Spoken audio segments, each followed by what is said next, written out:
Hello guys, welcome back to my YouTube channel. In this video, I'm going to show you how to make a car in LEGO Fortnite, right? Cars, plane, boat, you name it. Stick around and we dive into the details. Let's roll. Sure, there are many videos out there attempting similar build, but there's a common issue.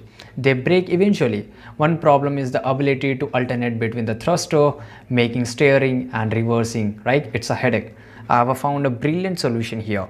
By stacking several structures on top of each other and breaking the bottom one, the game registers them as a separate structure. This allows for effective steering and control over your vehicle. Now building a car, it's not an easy feat. With obstacle galore and the risk of flipping on the every hill, it's the unlimited challenge, right? I'm going to say it's the ultimate challenge. Our creator I'm going to suggest you to add some extra material to this thruster to keep them in place while you navigate the terrains. The beauty of this build is very versatility. It's not just for cars. You can apply the same principle to the craft planes and boats. The sky's the limit, or should I say the brick filled horizon, right? And there you have it, fellow LEGO Fortnites. So this is it. I hope you found this video really useful, and if you did, make sure to like this video, subscribe channel, and see you guys in the next video.